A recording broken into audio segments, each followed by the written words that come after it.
আমন্ত্রণ জানাচ্ছি 1 মিনিটে খেলার খবরে, সাথে আছি আমি তাসলিমা তিথি। জিম্বাবুয়ের বিপক্ষে বাকি 2 ম্যাচের জন্য 15 সদস্যের স্কোয়াড ঘোষণা করেছে বিসিবি।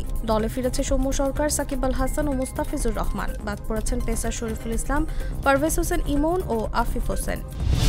চ্যাম্পিয়ন্স লিগ শিরোপার মাত্র 2 ধাপ দূরে থেকে বিদায় নিতে হলো কিলিয়ান এমবাপ্পের দল পিএসজিকে। সেমিফাইনালের প্রথম লেগের পর দ্বিতীয় লেগেও 1-0 গোলে ব্রুসিয়া ডর্টমুন্ডের কাছে হেরে গেছে পিএসজি। চ্যাম্পিয়ন্স লিগের সেমিফাইনালের দ্বিতীয় লেগে আজ বুধবার রিয়াল মাদ্রিদের মুখোমুখি হচ্ছে বায়ার্ন মিউনিখ। সেই হিসেবে ইউরোপীয় ক্লাব ফুটবলে আরও একটি ক্লাসিকো হতে যাচ্ছে রাত 1টায়।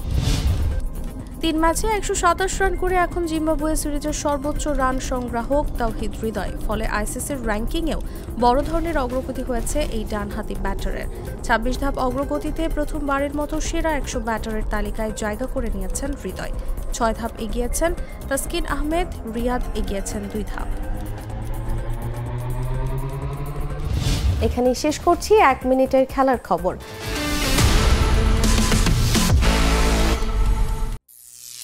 করিম চাচা, আপনার প্রিয় মানুষদের কখনো বিপদে ফেলতে চাইবেন না স্যার। তাহলে আমাদের বিপদে রাখা কি ঠিক হচ্ছে? এজন্যই বিজলি কেবলস সবচেয়ে ভালো ও নিরাপদ। ফ্লেম রিটার্ডেন্ট পিভিসি দিয়ে তৈরি বিজলি কেবলস, নিরাপদ আজীবন।